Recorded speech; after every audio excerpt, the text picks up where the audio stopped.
we've all been in those seasons where it is just go, go, go, go, go. There's no stopping. Maybe the kids are adjusting to a new way of life, or they're having all their big feelings. Maybe you were changing something with work. Maybe you were having to commute long days. Right now, we're in a bit of that season where we just added our third child, and my husband is commuting for really long periods of time. So it's leaving me at home with them for much longer. And it just feels like there is no time to rest in this season. And now with the holidays coming up, it's going to feel like that even more. So I needed to redefine rest. I want to share with you guys some simple ways to slow down and share some real actionable tips where you can actually rest and still get things done. So I have broken these down. We have mental rest, emotional rest, physical rest, spiritual rest, and sensory rest. With that last one is the biggest one for me. If you know toddlers, all they do is talk, talk, talk and ask you a million questions. And the auditory sensory is the hardest for me. So first one, starting out with mental rest. And I also wanted to share something. It's when you redefine rest, you need to look at it in the sense of not trying to rest at the end of the day or just continue go, go, go, go, and then finding this like rest period. You're not running a sprinting race. You're kind of running a marathon. And so finding a way to incorporate those bits of rest or those bits of like, taking water, drinking, eating some food, like to sustain you for the future of this marathon. But being able to slow down in the moment instead of trying to find rest at the end of the day. Because let's be honest, if you went the entire day, you're probably feeling broken by the end of the day and you were just like in a recovery mode. And that rest is not sustainable enough for you because you're just going to eventually burn out. So back to the first one, mental rest. A big way you can kind of release some of the mental stress as removing something from your to-do list. So if you have a million things like I do on the to-do list and it's all overwhelming, finding a way to remove one thing. Maybe you don't need that thing anymore. Maybe you can just like knock it out in 5 minutes. It was a phone call, but you've been avoiding this phone call for months. Finding a way to remove something from your to-do list within the span of 15 minutes and get it done. Something else you can do is to stop multitasking. So maybe actually doing the laundry doesn't need to be doing the laundry and helping your child with their homeschool, or if you're trying to help them with their homeschool and maybe not trying to look up what to do for dinner on your phone. So finding a way to stop multitasking. We are actually not built for multitasking, and being able to slow down, take one task as it is, complete the task to the fullest, and then be able to move on to the next one. That's going to save you a lot on your mental rest. And while it doesn't feel like it's as productive because you feel like you have to slow down, it will probably be just as productive, if not even more, than trying to multitask and dragging everything out and getting frustrated and exhausted and not even being able to finish one of the projects. Another version of mental rest can be saying no to productive breaks. So I'm going to sit down and rest, but I'm also going to meal plan at the same time, or I'm, going to be laying in this bed, but really I'm not taking a nap. I'm actually thinking about parenting tips, or I'm thinking about how to solve this problem at work. So saying no to a productive break and actually fully embracing the break. Something that we do a lot when we take breaks is if we're actually on social media and we're just scrolling, that is not actually a break. That is still stimulating your brain. So finding an actual break where you can rest. And if for me, I actually prioritize nap time with our kids. My kids are going to sit down for a nap. And if they're not going to take a nap, then we're going to have a quiet time and I'm going to lay down, close my eyes, and try to rest if I can. And I'm not using that time to catch up on like video chats with my sister-in-law, or I'm not using that time to scroll. I'm truly trying to rest. Another mental rest can be taking off the headphones. That is a big one for me, especially if you don't have the over the ear headphones that kind of you can like listen outside of it, but they're actually inside your ears. That can be very stimulating.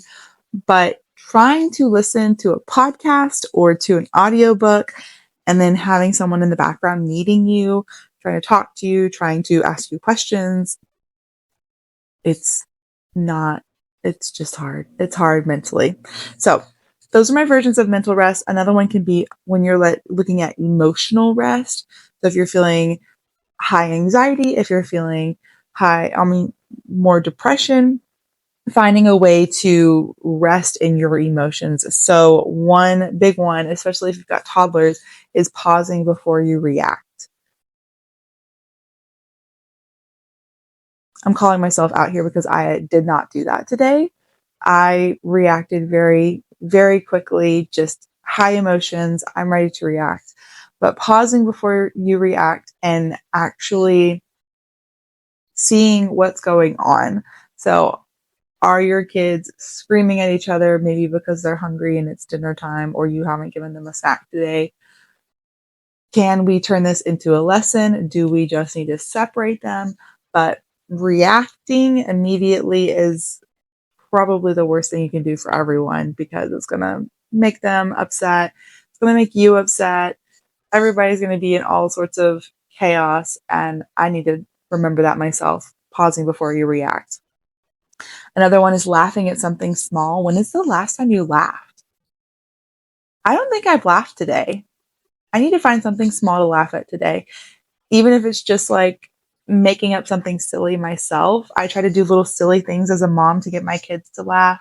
And sometimes it helps me laugh. But laugh at something tiny today, even if it's them making a weird voice or you make a weird voice. Try to incorporate some silliness in your day. Laughter is a really good medicine. And then letting go of guilt is another emotional rest.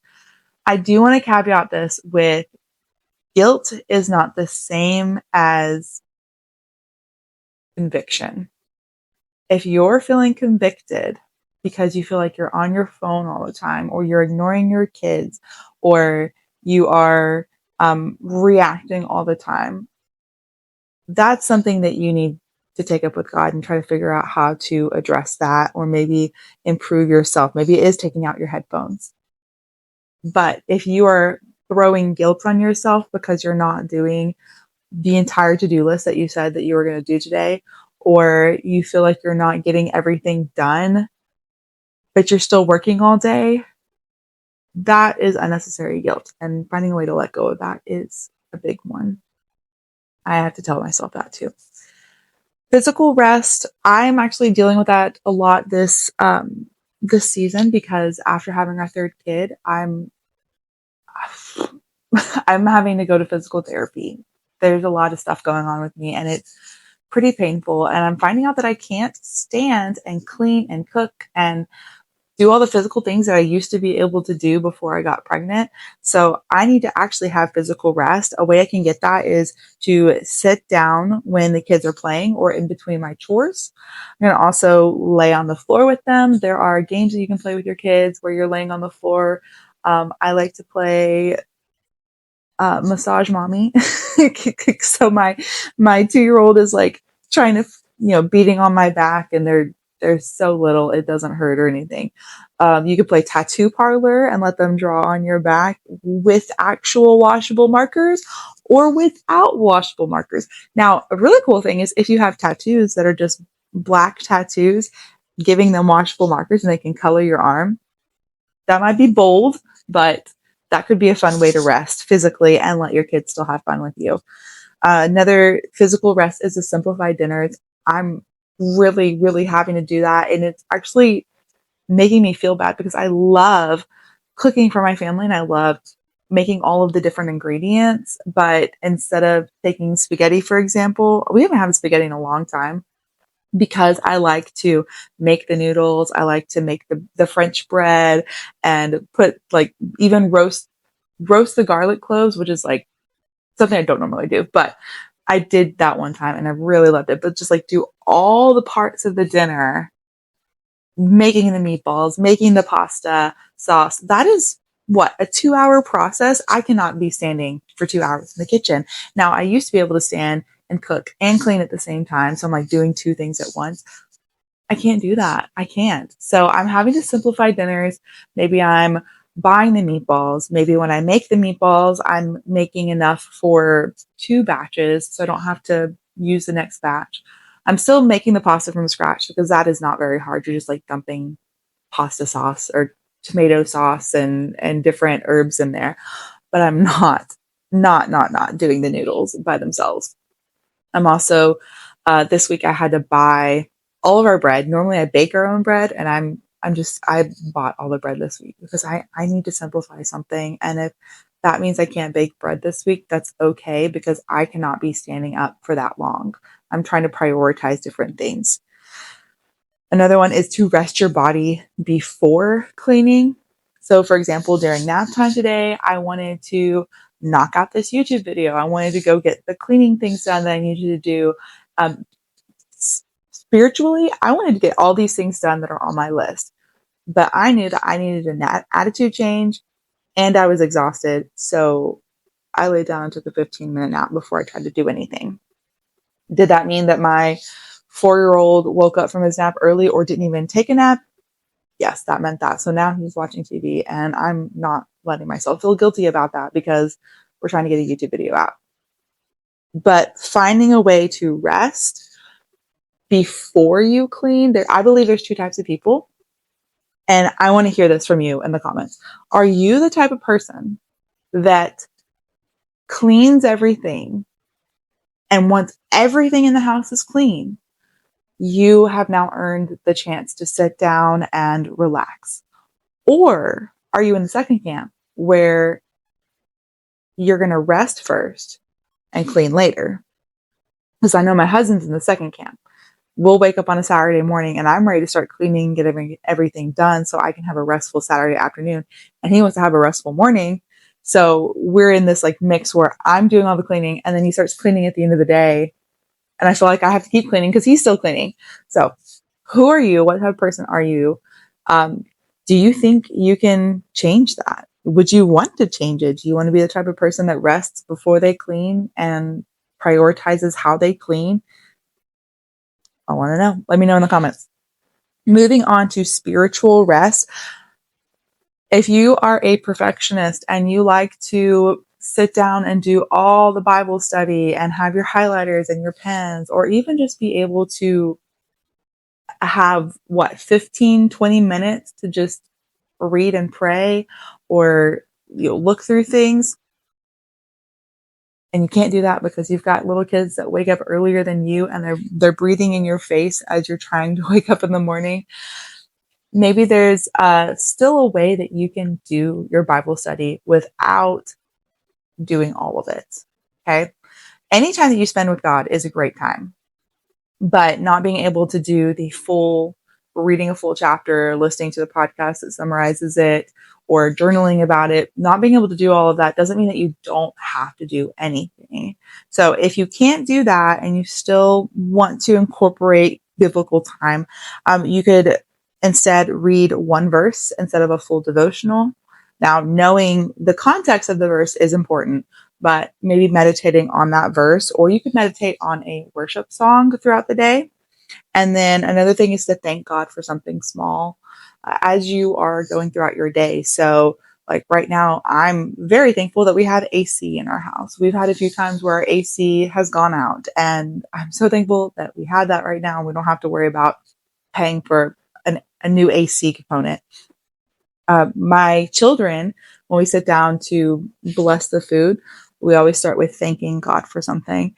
And they've gotten to the point where they thank him for their water bottles. They thank him for their blankets, and thank you for these tater tots on the plate. We get tater tots tonight. That's so exciting.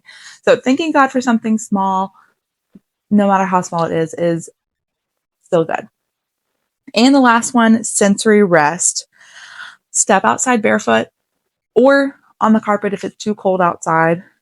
Maybe dim the lights and open the curtains. I don't have any overhead lights right now, but I do have the curtains and the blinds open. And that sunlight is much nicer than the overhead fluorescent lights. And putting your phone in airplane mode or putting it in a do not disturb mode throughout the day, and only certain people like your immediate family could be the ones that text or call you. That's a really good way to have some sensory rest as well. So let me know what you would like to do to rest. Do you have really good tips? Maybe you have some tips for the games where you lie on the ground and the kids do something like don't wake the bear. But do you have any way that you like to rest? Let me know, because I'm still learning as well. And I want to remind you guys that you do not have to earn your rest. Okay. You don't have to go throughout the whole day, push, push, push, push, push, and then you get to earn your rest at the end of the day, because that's not sustainable. Rest is finding peace in the noise, in the chaos, not after it. So that is what I want to leave you guys with. Please find one small way to rest today. Let me know how it went. I hope you guys have a great week.